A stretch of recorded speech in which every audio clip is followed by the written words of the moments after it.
আচ্ছা, তোমাদের বউ শাশুড়িদের কি মিল হবে না? কেন? বাংলাদেশে কি বউ শাশুড়িদের মিল হবে না? কেন, কি হয়েছে? আমার মাকে কি বলছো তুমি? কি বলছো? আমার মায়ের কথা শোনো নাই কেন? হ্যাঁ, আমার মা তোমাকে বলছে একটা কথা, সে কথা শোনো নাই কেন? কেন শোনো নাই বলো? শোনো, সবার আগে আমার স্বামীর হুকুম, ঠিক আছে? তারপরে অন্যদের কথা। আম্মা হঠাৎ করে বলতেছে সে নাকি তার বোনের বাড়ি যাবে, সাথে আমাকেও যেতে বলতেছে। তুমি আমার স্বামী, তুমি তো বাসায় নাই, তোমার হুকুম ছাড়া আমি কিভাবে যাব?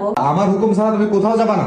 এক ধাপও নড়বো না তোমার হুকুম ছাড়া। আমার বাবা মা, আমার শ্বশুর শাশুড়ি যেই আমাকে যে হুকুমই দিক, সবার আগে আমার স্বামীর হুকুম। কেন?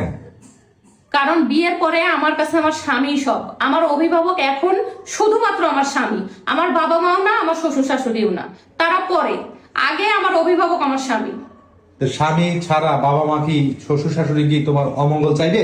সবাই মঙ্গল চাইবে, সবাই মঙ্গল চায়, কিন্তু একটা বিবাহিত মেয়ের জন্য তার স্বামীর হুকুমটাই বড়। এটা যে মেয়ে বুঝে, সে কখনোই স্বামীর হুকুম ছাড়া কোনো কাজও করবে না, কোথাও যাবেও না। গেলে কি হবে? গেলে সাংসারিক জীবনে অশান্তি নেমে আসবে, স্বামী স্ত্রীর মধ্যে মিল মোহব্বতের ঘাটতি হয়ে যাবে। কারণ একজন স্ত্রী যখন তার স্বামীর পরামর্শ নিয়ে, স্বামীর হুকুম নিয়ে কোনো কাজ করবে, তখন সেই কাজে তার স্বামীর কোনো আপত্তি থাকবে না, স্বাভাবিকভাবেই সাংসারিক জীবনটা সুখের হবে। কিন্তু স্বামীর অনুমতি ছাড়া, স্বামীর হুকুম ছাড়া যখন উল্টাপাল্টা নিজের ডিসিশনে চলবে, নিজের ইচ্ছা মতো কোথাও চলে যাবে, স্বামী কি এটা মেনে নিবে মনে করছো? সেই সংসার টিকবে না। টিকবে, অনেক সংসারই তো টিকে আছে, কিন্তু সেই সংসারে ভালোবাসা, মিল মহব্বত নাই। আমি চাই না যে আমার সংসারে এরকম হোক। আমার সংসারে আমার স্বামী হচ্ছে প্রধান, আমার স্বামী যা বলবে সেটাই হবে। এই জন্য তুমি আম্মার সাথে যাও না? না, এই জায়গায় যদি আমার মা থাকতো না, আমার মা যদি বলতো যে চল আমার সাথে তো খালার বাড়ি যাই, আমি কিন্তু যাইতাম না।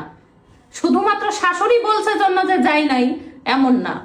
আচ্ছা, ভালো কথা। তাহলে এখন তোমার মা বা তোমার বাবা যদি বলে যে ওই ছেলের সংসার করা বাদ দিয়ে চলে আয়, তখন কি করবা?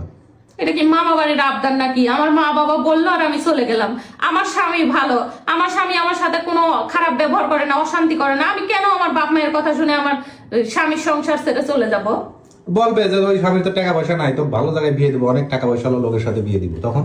আচ্ছা, টাকা পয়সা দেখে বিয়ে দিলেই কি মানুষ সুখে থাকে বলো তো? আমি তো দেখি যাদের স্বামীর বেশি টাকা পয়সা আছে, তাদের বউরাই অসুখী বেশি, বুঝছো? কারণ স্বামীর যখন টাকা থাকে না, তখন স্বামী বলে তুমি টাকা নিয়েই সুখে থাকো, আমাকে চাইও না, ঠিক আছে? কিন্তু আমার স্বামীর টাকা যেটুকুই আছে আলহামদুলিল্লাহ, খেয়ে পরে তো ভালোভাবে জীবন চলতেছে, তাই না? সাথে সুখ শান্তিও আছে, এর থেকে আর কি লাগবে এক জীবনে? তো তোমার স্বামী যদি তোমার সাথে বিশ্বাসঘাতকতা করে, সেই বিশ্বাস কি তোমার আছে? অবশ্যই আছে, তার সাথে আমি সংসার করতেছি, আমার থেকে তাকে কে বেশি চিনবে বলো? তাহলে তোমার কাছে দুনিয়ার সব আদেশের থেকে স্বামীর আদেশই বড়?